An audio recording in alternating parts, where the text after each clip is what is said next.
Estimados hermanos y amigos, tengan todos ustedes un muy buen día. El día de hoy nuevamente tenemos la posibilidad de abrir la palabra del Señor y que por medio de esto mismo el Señor abra nuestros corazones y nuestras mentes para que podamos conocer más de su voluntad. Llegamos a la octava lección de nuestra serie de estudios bíblicos con base en el tema de la oración. Una serie que hemos titulado Señor, enséñanos a orar. Y particularmente estaremos observando cómo al elevar nuestra oración al Señor, debemos tener muy en cuenta tanto el fondo como la forma como estamos dirigiéndonos a nuestro Dios. Factores como la irreverencia, el orgullo o la ignorancia a la voluntad de nuestro Creador, entre muchas otras cosas, como también estaremos tratando en la próxima lección, son solo algunas de esas formas inadecuadas en las que, lastimosamente, muchas veces caemos cuando presentamos nuestra oración al Señor. Por ello, el día de hoy estaremos considerando un par de aquellas posturas incorrectas que impiden que nuestro Padre Celestial nos escuche o que en dado momento pueda llevarnos a realizar una oración no adecuada. Soy el escudriñador y les doy la más cordial bienvenida a la lección del día de hoy.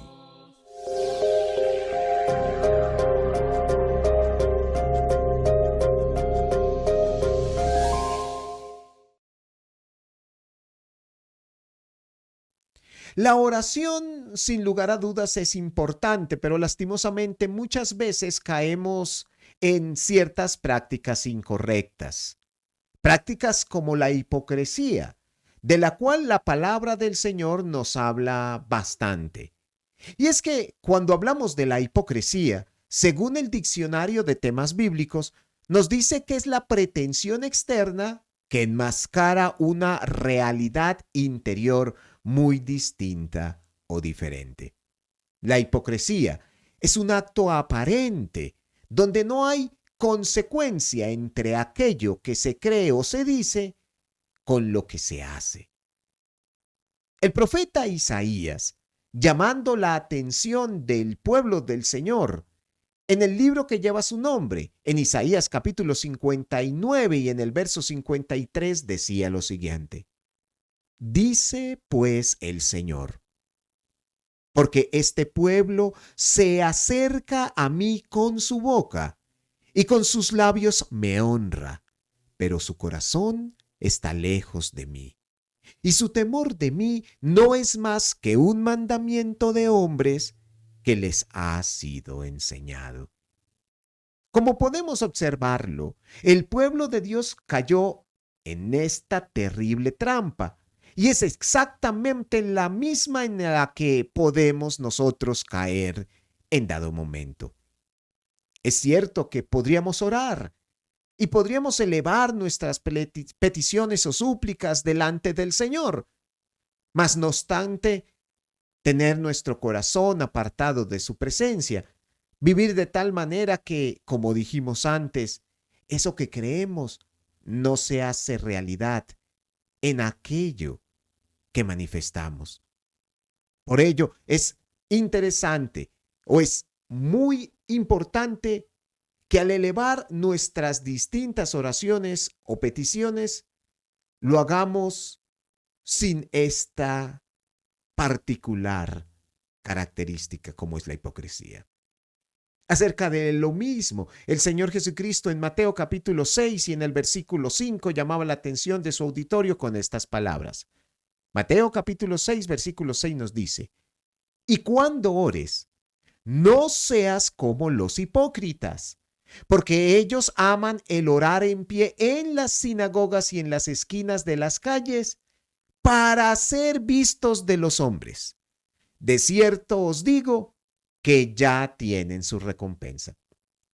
Es sumamente interesante porque debemos preguntarnos, Al orar a nuestro Señor, ¿qué es lo que más nos interesa o qué es lo que más enfatizamos?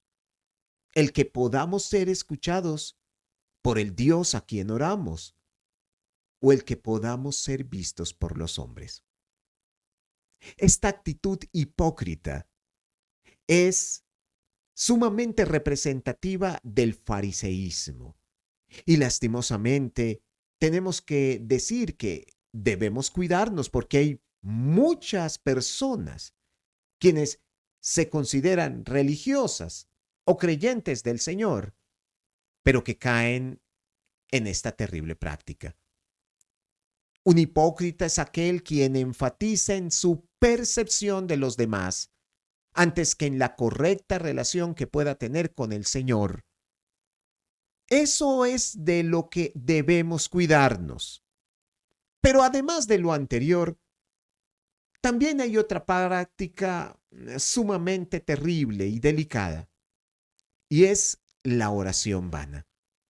Según el diccionario de definiciones Oxford, una cosa vana es aquella que carece de contenido, que es inútil, que no tiene provecho o que no tiene mucho provecho. El gran diccionario de la lengua española, a todo lo anterior, agrega lo siguiente. Algo vano no tiene fundamento, unidad o el afecto deseado. Cuando nosotros hablamos de cosas vanas, es sumamente interesante porque en la Biblia se nos presentan algunas que pudiéramos incluso considerar en nuestro contexto religioso. Por ejemplo, en Salmos capítulo 94 y en el versículo número 11, la palabra de Dios dice, Jehová conoce los pensamientos de los hombres que son vanidad. Obviamente, para entender este versículo necesitamos reconocer el contexto en el que se está manifestando, en el que se está escribiendo. Pero fijémonos en lo importante que allí se nos manifiesta. Sin lugar a dudas, muchas veces aquello que pensamos es vano, sin provecho, más que superficial, sin fundamento. Otra cosa de la que se nos manifiesta como vanidad es lo que allí Salomón, en Eclesiastés capítulo 11, versículo 10, nos agrega. Quita, pues, de tu corazón el enojo y aparta de tu carne el mal, porque la adolescencia y la juventud son vanidad. Hace poco, conjuntamente con nuestro hermano Carlos, estuvimos haciendo una pequeña serie de videos con base en el tema de la adolescencia y de la juventud. Y es sumamente interesante cómo el rey Salomón se refiere a este periodo de la vida de todo ser humano como algo vano, como tristemente algo que muchas veces no tiene profundidad ni un buen o sólido fundamento. Pero además de lo anterior, el mismo proverbista en el capítulo 31 y en el verso número 30 nos añade, engañosa es la gracia y vana la hermosura. La mujer que teme a Jehová, esa será alabada. A lo largo de toda la Biblia podemos ver entonces que muchas cosas se nos presentan como vanas. Pero fijémonos además de todo lo anterior lo que agrega el apóstol Pablo en 1 Timoteo capítulo 1 versículo 6. Pues el propósito de este mandamiento es el amor nacido de corazón limpio y de buena conciencia y de fe no fingida, de las cuales cosas, desviándose algunos, se apartaron a vana palabrería. Al comparar la verdad de Dios con los pensamientos de los hombres, con la juventud en la que muchos pudieran estar pasando, o con la hermosura que muchas mujeres pretenden, o incluso con todo aquello que no tenga que ver con la verdad. Sencillamente la palabra de Dios nos dice que es vano, que es sin fundamento, que no tiene mayor provecho. Además, entonces, Jesucristo mismo Nos habla de la vanidad, pero desde un punto de vista un poco más personal. Él nos dice en Mateo capítulo 6, versículo 7, que en dado caso nuestra oración pudiera convertirse en algo vano. ¿Pero por qué? Veamos. Mateo capítulo 6, versículo 7 dice lo siguiente. Y orando, no uséis vanas repeticiones, como los gentiles, que piensan que por su palabrería serán oídos. Observemos que en este versículo el Señor no habla de la oración vana, sino de las vanas repeticiones que en dado momento muchos hombres utilizan en sus oraciones. La recomendación de nuestro Señor Jesucristo es que cuando oremos las evitemos. Y es que se espera que un buen discípulo ore a su Señor. Pero tengamos cuidado, porque toda oración, para que sea adecuada según el contexto en el que estamos nosotros en este momento estudiando, debe carecer de vanas repeticiones. Es decir, toda oración debe tener un buen contenido. Recordemos que nos estamos dirigiendo al Señor. Y no solamente es importante saber cómo nos dirigimos a Él, sino también qué le decimos. La postura y el contenido de la oración son sumamente importantes en el contexto de la misma. Aclaremos entonces. Jesús no está condenando las repeticiones que en dado momento podemos utilizar en nuestras oraciones. Y ejemplo de esto mismo, podemos observarlo en algunos personajes que la misma palabra de Dios nos presenta. Veamos algunos de ellos. En Lucas capítulo 18, y entre los versos 3 al 5 se nos habla precisamente en el contexto del tema de la oración. Para entenderlo, pudiéramos referirnos a Lucas capítulo 18, versículo 1, donde Jesús está hablando acerca de la oración, pero sobre todo, o con énfasis, en la constancia sobre la misma. A partir del versículo 3 dice, había también en aquella ciudad una viuda, la cual venía a él diciendo, hazme justicia de mi adversario. Y él no quiso por algún tiempo. Pero después de esto dijo dentro de sí, aunque ni temo a Dios, ni tengo respeto a hombre, sin embargo, porque esta viuda me es molesta, le haré justicia. No sea que, viniendo de continuo, me agote la paciencia. En el contexto, el Señor Jesucristo está hablando, como les dije hace un momento, sobre la importancia de orar con insistencia, como también el apóstol Pablo lo manifestaría en su momento, es decir, para que oremos sin cesar. Pero notemos que Jesús en este mismo contexto de Lucas capítulo 18 está apelando a una parábola, a una historia muy particular, la de una viuda que se acercaba de continuo a su gobernante, aquel que sabía que podía hacerle justicia. Pues bien, aquel hombre, aunque no tenía respeto por Dios, aunque no temía al hombre tampoco, ciertamente le hizo justicia por precisamente su constancia, porque no quería agotarle la paciencia, porque no quería exasperarlo. Podemos ver entonces que la oración constante o la perseverancia en la oración es sumamente importante en dado momento para poder ser escuchados por Dios. En Mateo capítulo 22, versículo 44, se nos habla de un momento sumamente trascendente por parte del Señor. Allí se nos dice, y dejándolos, se fue de nuevo y oró por tercera vez, diciendo las mismas palabras. Me gusta este versículo en particular porque no nos habla solamente de la oración constante, pero nos dice que 3 veces el Señor Jesucristo oró al Padre Celestial diciendo exactamente lo mismo. Sin lugar a dudas, En el contexto de la oración en el Getsemaní, Jesucristo está orando no solamente con constancia o con fervor, sino está orando con especificidad.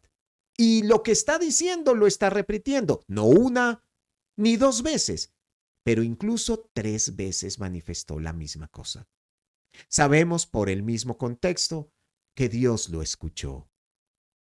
Esto prueba que en dado momento podemos llegar a ser repetitivos en nuestras oraciones, que no es lo mismo que caer en vanas repeticiones al orar. Pero un ejemplo que va más allá de esto, lo hallamos a través del apóstol Pablo en 2 Corintios capítulo 12, versículos 7 al 8, donde en el contexto se nos marca el tan conocido aguijón en la carne del apóstol. Pablo dice allí: y para que la grandeza de las revelaciones no me exaltase desmedidamente, me fue dado un aguijón en mi carne, un mensajero de Satanás que me abofeté, para que no me enaltezca sobremanera. Respecto a lo cual, 3 veces he rogado al Señor que lo quite de mí. Una vez más, vemos al apóstol Pablo en este caso orando, dirigiendo sus plegarias al Señor, pidiéndole algo en particular, que le quite su aguijón en la carne. Y sabemos en el contexto que Dios no lo quiso, porque también Dios puede decir que no a las oraciones que en dado momento, a las peticiones que en dado momento elevemos a su presencia. Pero lo que quiero enfatizar es que, en dado caso, podemos orar repetidamente. Una oración repetitiva, mis queridos oyentes, no necesariamente tiene que ser una oración vana, porque la constancia y la vanidad son cosas completamente distintas. Orar repetitivamente a nuestro Señor debe entenderse como orar con perseverancia, orar con constancia, orar con tesón. Y la Biblia misma nos habla acerca de ello en distintos textos de las Escrituras. En Lucas, capítulo 18, versículo 1, como lo manifestábamos anteriormente, se nos dice lo siguiente. Además, Jesús les contó una parábola, la de aquella viuda, en cuanto a la necesidad de orar siempre y de no desanimarse. Fijémonos, Jesús mismo nos insta, nos exhorta, nos anima para que seamos constantes en nuestras oraciones. Esto mismo también podemos observarlo en el caso particular de Cornelio. En Hechos capítulo 10, versículo 2, es sumamente interesante lo que nos dice. Dice que Cornelio era un hombre piadoso y temeroso de Dios, lo mismo que toda su familia. Pues ayudaba mucho a la gente con dinero y observemos, siempre oraba a Dios. Una de las grandes cualidades de un hombre, de una mujer espiritual, es la oración continua, constante para con Dios.